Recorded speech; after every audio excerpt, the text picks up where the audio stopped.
जय हिंद दोस्तों, स्वागत है आपका। आज की क्लास में हम लोग देखने वाले हैं पर्यावरण अध्ययन यानी ईवीएस प्रैक्टिस सेट, जो आपकी जेटैट, सीटैट, यूपी टैट और सभी टैट परीक्षाओं के लिए इंपॉर्टेंट होने वाली है। आइए सवाल को देखते हैं। सवाल है कि निम्नलिखित में से रोग और उनके द्वारा प्रभावित अंगों के सुमेलन का सही विकल्प चुनिए। देखिए, इधर रोग का नाम दिया है सूची 1 में और सूची 2 में प्रभावित अंग दिया है। इसमें आपको मिलान करना है कि कौन सही होगा। ठीक है, तो आइए सबसे पहले है पीलिया। पीलिया किसको प्रभावित करती है? तो पीलिया जो है ये यकृत को प्रभावित करती है, लिवर को। ठीक है। रेबीज, तो देखिए रेबीज प्रभावित करती है तंत्रिका तंत्र को।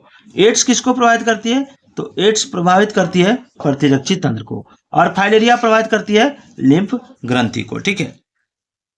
अब इसमें कूट दिया रहता है, इससे आपको चुन के बताना है। अगला सवाल है कि अपने पर्यावरण की स्वच्छता और शुद्धता का मूल्यांकन करना किसका प्रमुख उद्देश्य है? ऑप्शन है संज्ञानात्मक क्षेत्र का, भावनात्मक क्षेत्र का, मनोकार्यात्मक क्षेत्र का, या उपरोक्त में से कोई नहीं। तो देखिए, पर्यावरण स्वच्छता और शुद्धता का मूल्यांकन करना ये भावनात्मक क्षेत्र का उद्देश्य होता है। Option B is the right answer. चलिए अगला सवाल देखिए कि जल संग्रहण के संबंध में वहां की जो क्षेत्रीय भाषा अनुसार कौन सा युग्म सुमेलित नहीं है। ठीक है, देखिए जल संग्रहण के संबंध में वहां का जो क्षेत्रीय भाषा है, ठीक है, तो उसमें कौन सा, ठीक है, कौन सा जो है सुमेलित नहीं है। तो देखिए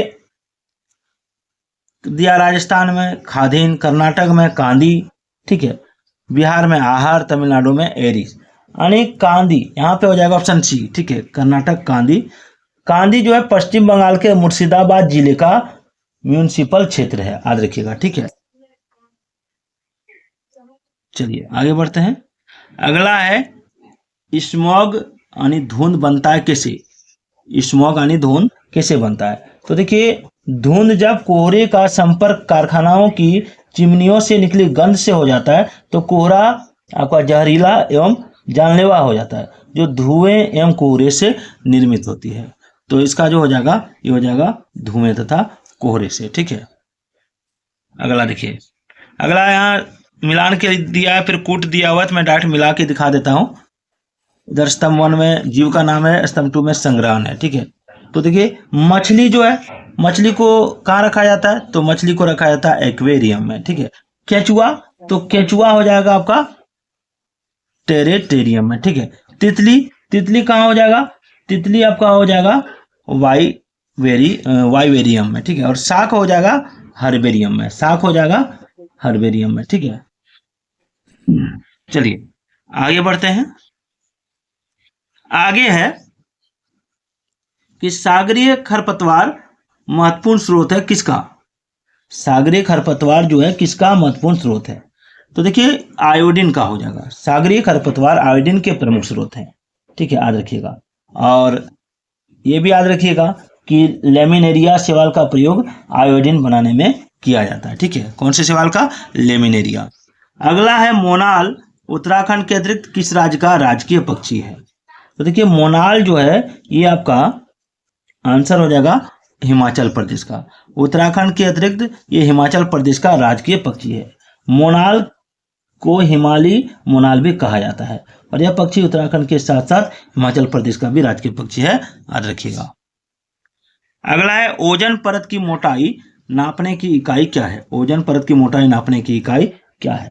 तो देखिए ओजोन परत की मोटाई जो नापा जाता है उसको कहा जाता है डॉप्सन इकाई। डॉप्सन इकाई, ठीक है। ओजोन परत की मोटाई नापने के लिए डॉप्सन इकाई का प्रयोग किया जाता है। अगला है सामाजिक वानिकी का उद्देश्य क्या है? तो देखिए सामाजिक वानिकी का उद्देश्य होता है पर्यावरणीय, सामाजिक और ग्रामीण विकास में मदद के लिए। ठीक है, सामाजिक वानिकी का उद्देश्य पर्यावरणीय, सामाजिक में व ग्रामीण विकास में मदद के उद्देश्य से वनों का प्रबंधन करना।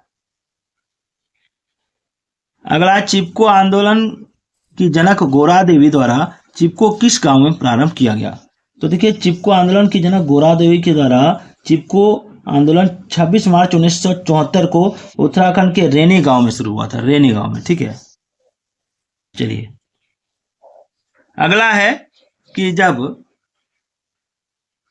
ध्रुव से भूमध्य रेखा की ओर बढ़ते हैं तब जैव विविधता क्या होता है? तो देखिए, जब ध्रुव से भूमध्य रेखा की ओर बढ़ने से जलवायु में अंतर होने के कारण जैव विविधता जो है वो बढ़ती है। ठीक है। अगला है राष्ट्रीय पाठचर्या की रूपरेखा 2000 के अनुसार पर्यावरण अध्ययन को किस कक्षा समूह में स्थान दिया गया है? तो देखिए, पर्यावरण अध्ययन को स्थान दिया गया है तीसरी 5वीं कक्षा में। ठीक है, तीसरी से 5वीं कक्षा में, यानी क्लास 3 से लेके 5 तक का पर्यावरण अध्ययन आपको देखने को मिलेगा। अगला है भारत के किस क्षेत्र में अधिकतम भूस्खलन की घटनाएं होती हैं? तो देखिए, भूस्खलन की जो घटनाएं होती हैं वो होती हैं आपका ज़्यादातर हिमालय में। भारत के हिमालय क्षेत्र में भूस्खलन की अधिकतम घटनाएं होती हैं। अगला है निम्नलिखित में से कौन सा युग्म सुमेलित नहीं है? ठीक है, कौन सा युग्म सुमेलित नहीं है? तो देखिए, इसका राइट आंसर होगा कंटूर कृषि भूमि अपर्दन। ठीक है, कंटूर कृषि विधि से भूमि अपर्दन की क्रिया नहीं होती है। आगे सजीवों में ऑक्सीश्वसन की प्रक्रिया में ऊर्जा सजीवों में ऑक्सीश्वसन की प्रक्रिया में डैश ऊर्जा अवमुक्त होती है। तो देखिए, इसका राइट आंसर होगा ऑप्शन बी 673 किलो कैलोरी। अगला है भूकंप की तरंगों को निरूपित करता है, तो कौन निरूपित करता है? तो सिस्मोग्राफ। भूकंप तरंगों को सही मापने के लिए सिस्मोग्राफ यंत्र का प्रयोग किया जाता है तथा सिस्मोग्राफ यंत्र में प्रयुक्त रिएक्टर पैमाने से भूकंप की तीव्रता मापी जाती है। अगला है मानव पर्यावरण संबंध एक डैश संकल्पना है। तो देखिए, मानव पर्यावरण संबंध जो है ये आपका ऑप्शन बी हो जाएगा, धनात्मक संकल्पना है। चलिए, अगला है कि किसी खाद्य श्रृंखला की प्रथम कड़ी सदैव हरे पादप होते हैं। क्यों? तो क्योंकि इसमें हो जाएगा वे सूर्य के प्रकाश में वायुमंडलीय CO2 को स्थिरीकृत करते हैं। ठीक है, याद रखिएगा। अगला है कि पृथ्वी की सतह का कितना प्रतिशत भाग जल से घिरा है? ऑप्शन है 60%, 71%, 77% या 80%। तो देखिए, इसका राइट आंसर होगा ऑप्शन बी 71%। अगला सवाल देखिए कि उच्चतम न्यायालय ने सरकार को निर्देशित किया है कि यमुना के जल की गुणवत्ता कम से कम ग्रेड C स्तर तक बनाए, जिससे उसे लोगों के पीने योग्य बनाकर उपलब्ध कराया जा सके। उक्त कथनानुसार ग्रेड C स्तर का अर्थ क्या होता है? तो देखिए, ग्रेड C स्तर का अर्थ होता है औसत दर्जे का प्रदूषित जल। ठीक है, आइए यहाँ दिखाते हैं, औसत दर्जे का प्रदूषित जल, यानी ऑप्शन सी इसका आंसर होगा। ठीक है। अगला देखिए, अगला है कि बाढ़ से समुद्रविद पौधे मर जाते हैं। क्यों मर जाते हैं बाढ़ से समुद्रविद पौधे? तो देखिए, बाढ़ से समुद्रविद पौधे इसलिए मर जाते हैं क्योंकि मूल में श्वसन रुक जाता है। ठीक है, समुद्रविद पौधे खेती योग्य जमीन पर पाए जाते हैं और बाढ़ की वजह से पौधों की जड़ों में पानी जमा हो जाता है, जिससे इनके मूल में श्वसन रुक जाता है। अगला है काजीरंगा राष्ट्रीय उद्यान प्रसिद्ध है किसके लिए? तो देखिए, काजीरंगा राष्ट्रीय उद्यान जो प्रसिद्ध है वो एक सींग वाले गेंडा के लिए प्रसिद्ध है और यह असम राज्य में स्थित है। अगला है कि विश्व पर्यावरण दिवस कब मनाया जाता है? तो देखिए, विश्व पर्यावरण दिवस मनाया जाता है आपका ऑप्शन सी 5 जून। आगे है ह्यूमस निर्माण में कौन सहायक है? तो देखिए, ह्यूमस निर्माण में सहायक है आपका अपघटक। ठीक है, कृषि के संदर्भ में मिट्टी की सबसे ऊपरी परत को ह्यूमस निर्माण में अपघटक सहायक होता है। DDT क्या है? तो देखिए, DDT जो है ये आपका एक अजैव निम्नीकरण प्रदूषण है। ठीक है, इसका फुल फॉर्म होता है डाइक्लोरो डाइफिनाल ट्राइक्लोरोमीथेन इथेन। ठीक है। अगला है कि निम्नलिखित में से कौन सा ऊर्जा का स्रोत कभी पर्यावरणीय प्रदूषण नहीं करता है? तो देखिए, इसका राइट आंसर होगा ऑप्शन बी सौर ऊर्जा, यानी सौर ऊर्जा से कभी पर्यावरण का प्रदूषण नहीं होता है। अगला है वायुमंडल की सबसे निचली परत क्या कहलाती है? तो देखिए, वायुमंडल की जो सबसे निचली परत होती है वो होती है क्षोभ मंडल। ठीक है, क्षोभ मंडल याद रखिएगा। अगला है कि अम्ल वर्षा का कारण निम्नलिखित में से किसकी सांद्रता में वृद्धि है? देखिए, अम्ल वर्षा का कारण इसका आंसर हो जाएगा SO2 तथा NO2। ठीक है, यानी सल्फर डाइऑक्साइड और नाइट्रस ऑक्साइड आपस में मिलकर अम्ल वर्षा के लिए उत्तरदायी होते हैं।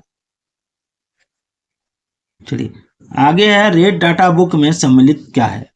देखिए रेड डाटा बुक के अंतर्गत हो जाएगा आपका विलुप्त हो रहे जीव, सुवेद जीव और आपत्तिग्रस्त जीव। ठीक है, यानी इनमें सभी। आगे है, अत्यधिक चारण का परिणाम क्या है। तो अत्यधिक चारण का परिणाम जो होता है यानी ओवर ग्रेजिंग का, हो जाएगा मृदा अपरदन।